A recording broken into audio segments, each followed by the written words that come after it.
Hi, hello. Today I have planned to take a new set of series to learn the basic concepts of economics. Usually, engineering and science students are facing difficulties in understanding the concept. I thought it will be a better option to make a series of videos related to the basic concepts of economics. Let me begin the class.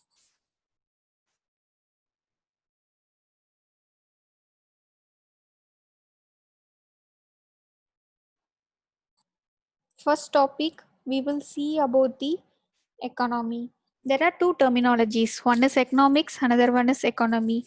Both the terms are mostly same. Only difference is one it is about the study, another one it is about implementation. What is economy? Economy is the study of optimum usage of any resources. Resources means we can say it's a material, capital, or human resources. When the country uses its optimum utilization, then we call the country as the developed economy.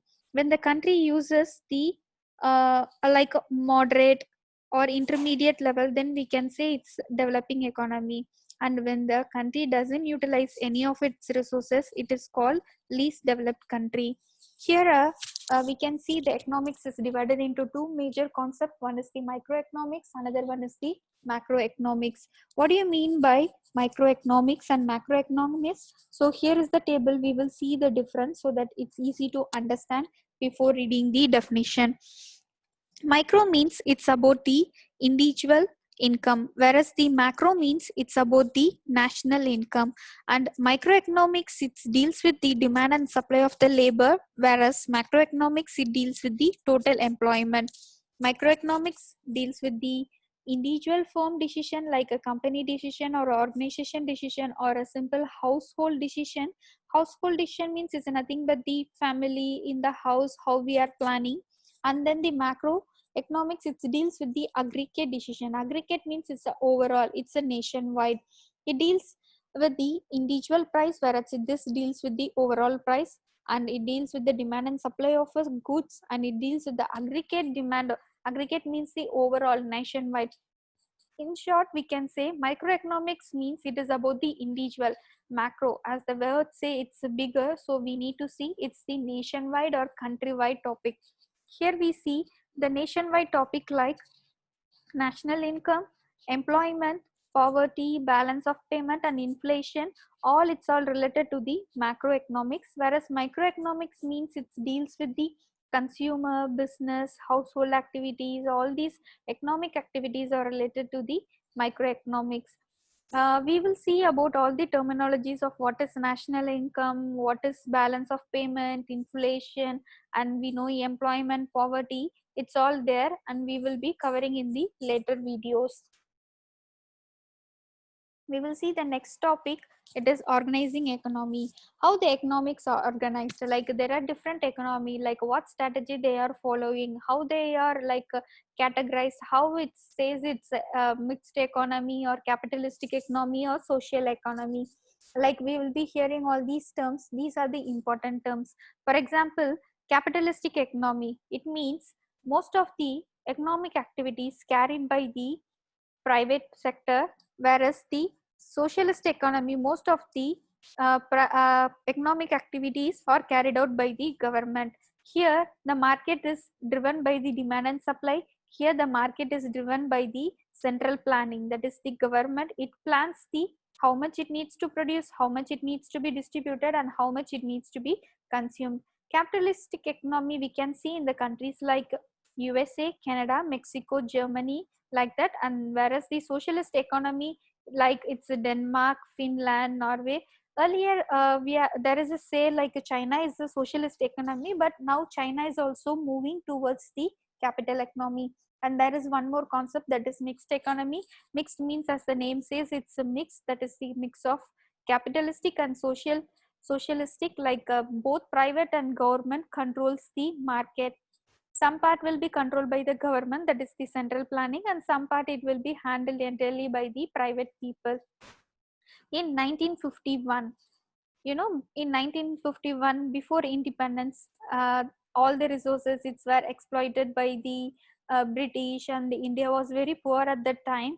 So there was a large difference. Even we can see there was a zamindari system, and the peasants, they were suffering. So there will be poor people and rich people, and there is a huge difference between them. In order to fill the gap, so India first moved towards the socialistic economy in 1951.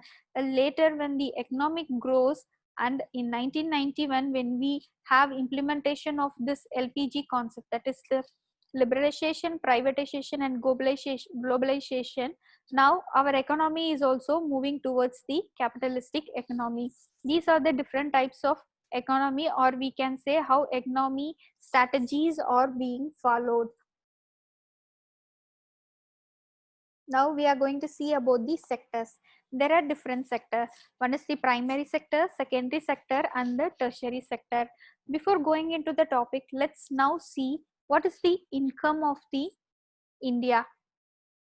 Do you know how much India is earning? Like individual earning, like how India is earning. Indian economy size, like income, national income of India. Let's see how it will be. Like last year, it was around $1.8 billion. Do you think this amount is less? So we need to compare it with the developed countries like USA. You know, USA, how much it is?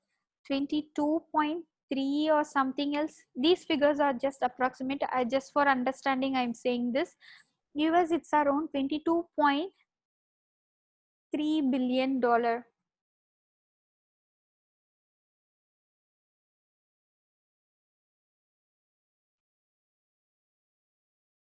And in India, we have this $1.8 billion. We will see how each sector contribute to it. The primary sector, it contributes around 15 or 16 percentage, whereas the secondary, it's contribute around 23 percentage, and then the tertiary sector, it's around 61.5, something like that. Now we will see what is the primary sector. Primary sector, it's basically nothing but the agriculture sector. All the agriculture activities like exploitation of the natural resources, it's all related to the agriculture sector. Even hunting and gathering, pastoral activities, fishing, foresting, farming, horticulture, everything, it will come under this primary sector. See, in India, huge population are depending upon the agriculture, whereas the contribution, you see in terms of money value, how much it is, only 16 percentage. That's why in India we have lot of poor people, and people are depending on the agriculture. Secondary sector, they will basically take the raw material or input from the primary sector, and they will convert into the final product, that is the manufacturing sector. For example, if we see, they are taking some a rice or paddy or wheat, something from the agriculture, they will grow it, and then when they process it, and they will make it as a different food items, or when they sell it as even a chips packet, then it will become comes under the secondary sector, that is the manufacturing industries. How much it is contributing? It's contributing around 23 percentage only. I'm saying it's also approximate, maybe it will be around 21 to 25 percentage. Basically it will changes every year. And then the tertiary sector, the tertiary sector, it's all related to the healthcare, banking, retail, all the malls, theaters, whatever we are seeing today, these are related to the tertiary sector. And see how much percentage it is contributing, it's 61 percentage. These things, it's all depending upon the value. Whereas when you see the in terms of population, do you know where most population is being engaged? It's in tertiary, and very less, sorry, primary, and very less people are involved in tertiary, and they are giving the huge value. So here also it comes the concept, rich become richer and poor become poor. Now let's see, like there are developed countries, there are developing, and there are underdeveloped. As I said earlier, developed country, it's use optimum resources. Developing means it's in the intermediary phase, whereas least developed means it's they are not able to use any resources, or they are using like under the limit or very less. In the developed economy, Usually which sector the people will be more will be the tertiary sector, whereas the US, Japan, these countries they are more into R&D, and India we are lagging in R&D, that is the research. And we can say there was quaternary, and Japan it's involved mostly in the quaternary, that is R&D, and we can say US also involved in that one, whereas quaternary it's all related to the education. Whereas in developing countries where they will be focusing, usually developing countries will be moving from primary to secondary, and if there is a secondary sector they will be moving towards the tertiary sector, whereas in underdeveloped countries they will be mostly in primary sector. Now we will see why India is in developing stage but we have more contribution in tertiary sector. What happened is, like after liberalization, the IT sector, that was a big boom to India, and many employees are involved in the IT sector, and they contributed this value of 61.5 percentage. But I say many, it's not most of the people. Most of the people are always involved in the agriculture. That's why the huge difference in the contribution of different sector. So this was the major step taken by the India, that it jumped into the tertiary sector. This was during the period of Manmohan Singh was the finance minister in 1991, and he was involved in all these framing these things. But some people say jumping into tertiary it was good for India at that time, and some people say it is not good. It's a debatable topic, like from primary to tertiary it's a good or bad. Obviously the secondary needs to be developed, otherwise there will be lack of employment, and poverty it's still going on. Now we can recently see this Atmanirbhar package,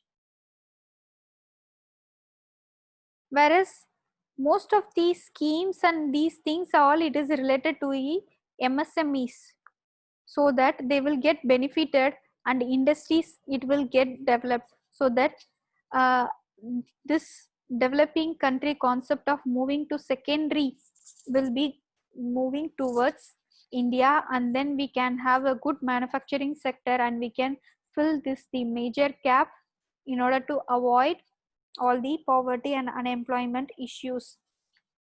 Okay, now we will go to the next topic.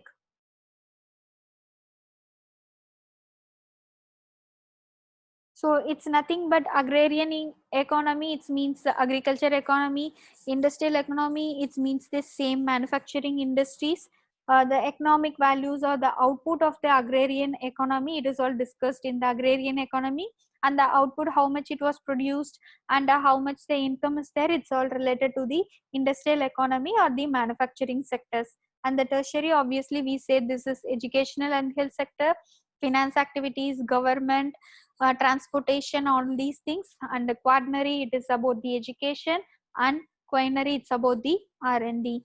So the developed countries it's all focusing more into the R&D services, so that they reduce their manpower and they have the good technology to cope up with the contemporary world. Next we will see the topic, the national income. You know what is national income? Like individual how it is having income, the nation is also having the income. So it will be like we are saying how much your income, like that we need to ask how much the country is earning. As I said earlier, national income of India, it's 1.8 billion dollar. What is the national income, how this amount was arrived, that's what we are going to study in this national income concept. National income means total value of all goods and services produced by the country in a certain year, that is the national income. What is national income accounting? It is the method or technique to measure the economic activity in the national economy. Like if you say if the economic activities it's measurable, then we know how much the company had the income. So how we can do the measurement? It's all by the different methods that we will see. But this national income accounting, why we are doing it? Okay, why we need to calculate how much the country is earning? Because when we want to do any formal policy formation or planning related activities, we need to know how much money the country is earning. Also, in order to take the effective decision, like which product is good, which product is bad, how much we can produce, whether it is good to the country or not, then it's all depending upon the data which is available. And then the third one is comparison. In order to compare our economy with the other country and also to show where India is standing, it is important to calculate this national income accounting. So there are different methods to calculate the national income, that is GDP, GNP, NNP, and NDP, TI, and DP. So we will see each concept one by one. First, we will see GDP. What is GDP? In the newspaper every day or every week, we will see there is a slowdown in the GDP, that the growth rate is less. Nowadays, because of the lockdown, our GDP percentage has grown very below. It was around only 5%. And what is all about this GDP? GDP means gross domestic product. What is gross domestic product? Domestic means it's a territorial, it's our geographic area, like within the boundary. So within India, how much the goods and services are produced in the country. So it includes both foreign country as well as the Indian resident. For example, the foreign company was opened in India and they were also earning money, but it will be included in the GDP. Okay, who calculate this GDP? This GDP was calculated by NSO, that is National Sample Survey. They collect the data and they will release the report every quarter. That's where in the newspaper we are saying this quarter is this much growth and that quarter is this much growth, and usually they will compare the growth with the last year and they will compare it with the last quarter also. And there are two types of GDP, we can say. One is the real GDP, another one is the nominal GDP. What is real GDP? Real GDP means we are taking the value of the good using the base year. For example, the last base year is 2011. 2011, there will be the price of rice will be like 1 kg, it will be 26 rupees. Then this now 2020, now the price it will be around 48 rupees, but the rate will be increasing and decreasing due to the inflation. What is inflation? I will tell you in the later videos.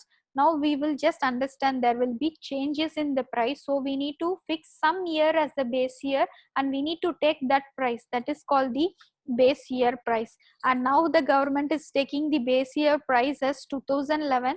Usually the base year is fixed like a 10 years once, or whenever there is an increase in the price more than 4% or 6%, then obviously the government will change the base year, but it will be changed or like a 10 years, but it's all purely depend upon the government decision. And what is nominal GDP? Nominal GDP means using the market value, like the current value, how much the value is. This is the normal GDP and the real GDP. Okay, whether the nominal GDP is good or real GDP good, we can see the real GDP is good, so that we can compare how much our production is, because without the base year, the price will be changing every time. When the prices changes every time, how we will know how much goods is produced? For example, now we will take this year we have produced 2 kgs. 1 kg I said 26 rupees, then it will be 42 rupees we have earned. But in 2020, if the rice price is around 32 rupees, then it will be 64 rupees. How we will compare this value? 42 and 64. From this we can say whether the production is increased. No, we cannot say, because here if the it is around 1.5 kg means obviously it will be higher than this one, then we thought the production is increased, but it is not. But in order to compare the production, so it is better to keep the base value here. Also due to inflation, the price also changes, so it is better to have the real GDP is the correct one.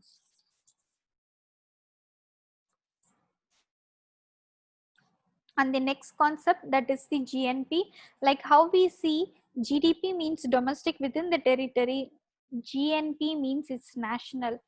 National means it includes resident of India or non-resident of India, like outside on the whole world, wherever Indians they are earning, it's all comprised in this GNP. Otherwise the concept are same here also. GNP will have the real GNP and the nominal GNP, and it will also be released every quarter along with the GDP by the NSO. And there is another concept called market price and factor price. You know what is factor price? If we are having a company, how they will calculate the price? So they will have the land and they have some machines to produce, so we can say capital, and they need some raw material, and they need obviously labor, and then they need some profit, correct, in order to run the business. When we add these four things, it will be the factory cost. Okay, market price means when we add all these price plus we put upon the tax part, then it will become the market price. In order to calculate the factory price, how we can do is market price minus tax plus subsidy, because usually the government will be giving subsidy and that cost will not be included here, so we need to add the subsidy value to the factory cost.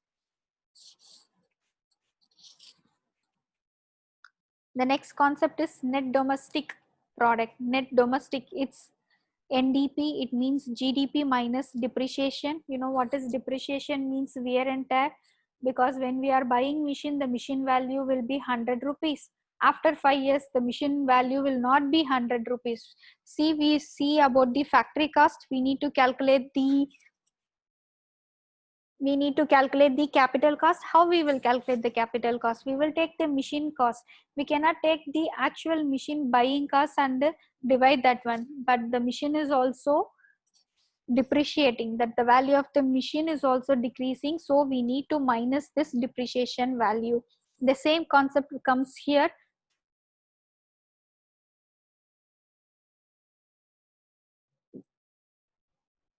And then we will see about the national income at factor cost. We know what is factor cost. It is the market price minus indirect tax plus subsidies. National income, it means it includes all the Indians. Then it means NNP. NNP at market price and then minus indirect tax plus subsidies. The next topic is transfer payment. Transfer payment is nothing but the amount given by the government to the needy people. For example, they are giving pension amount and all these things, it is all covered on the transfer payment. Then is the personal income. Personal income is what is the individual, how much it is earning, or the corporate, how much it is earning. It's all come under the personal income. For example, personal income, how it will be calculated, that is the national income plus transfer income minus the corporate related earning, income tax, social security tax, and all these things. Because when we have the personal income, we have to pay the taxes also, so we need to reduce those taxes, and what will be the leftover amount, that is the personal income. And there is one more concept called disposable personal income, is after paying tax how much amount we have, that is how much amount we have to save, that amount is the disposable personal income. And what are the factors which influence the national income? Like how in national income changes, is it basically depending upon the production, because we kept the base here two factors, one is the value, another one is the product or the quantity produced. So the base year we have fixed, so we know how much price it is. And now the main concept is production. How the production changes, it depends upon the land, capital, labor value, entrepreneurship, and then technology, government, and the political stability. And there are different methods to calculate the national income. One is the income method, another one is the product method, and another one is the expenditure method. So I will say simply terms, income method.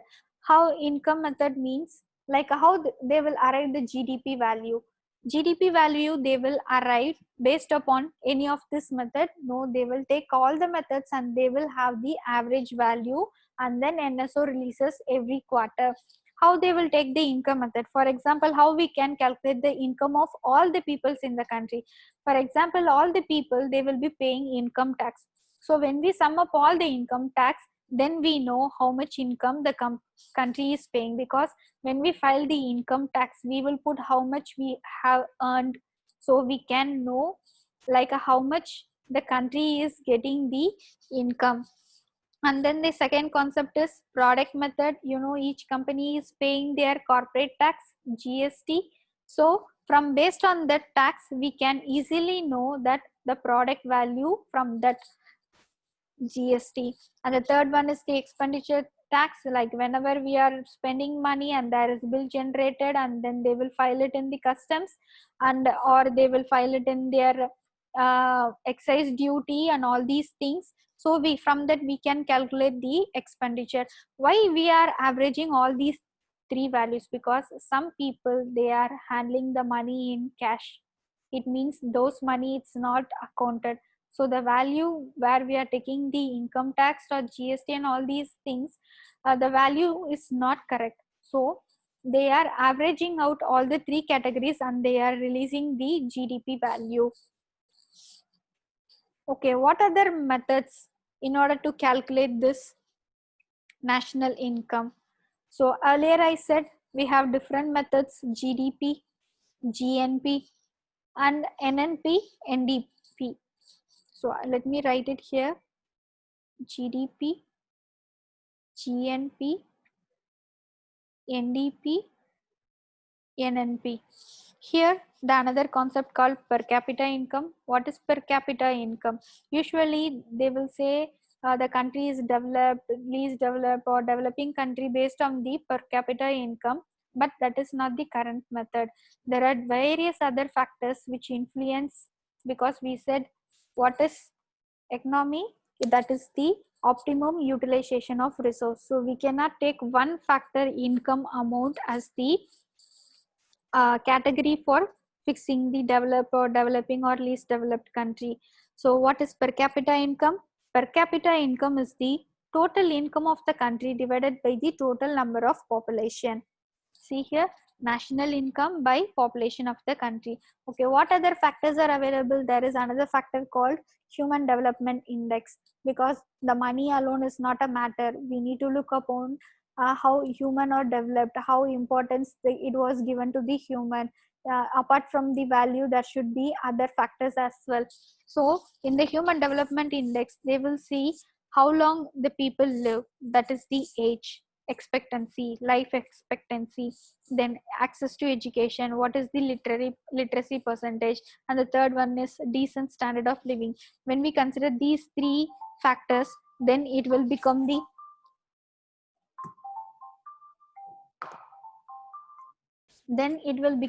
human development index. And then the other factors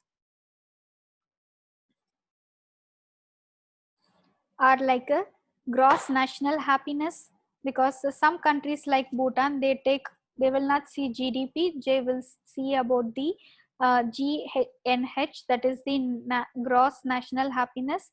You know what they will consider in that? Per capita income, good governance, environment protection, and cultural promotion. These factors are calculated and they are saying that is as gross national happiness. And one more concept I didn't tell you, like what is the GDP? Is the total value. GDP is like I said, $1.8 billion. And in the newspaper, we are always seeing about in the percentage, that 8%, 6%.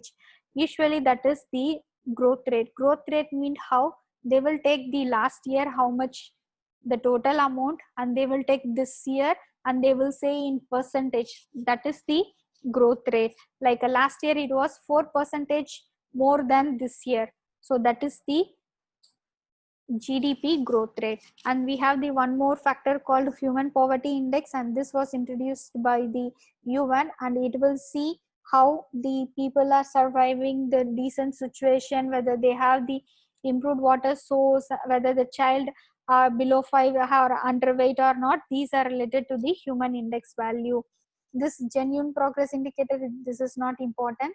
GDP deflator. Deflator means it's nominal GDP by real GDP into 100.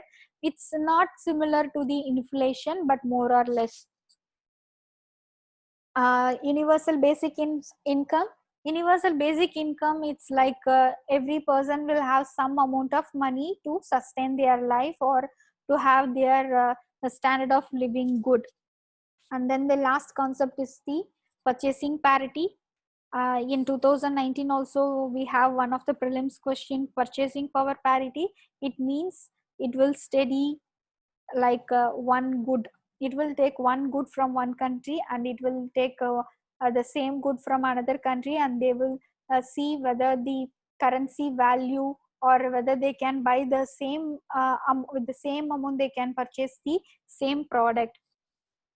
See, represents the cost of a good X in one currency. Currency means one country, and in another country, like whether they are able to buy the same product with the amount they are having, that is the purchasing power parity. So next we will talk about the inflation, because earlier we have talked about the inflation 2-3 times. So we will talk next about the inflation in the next coming video.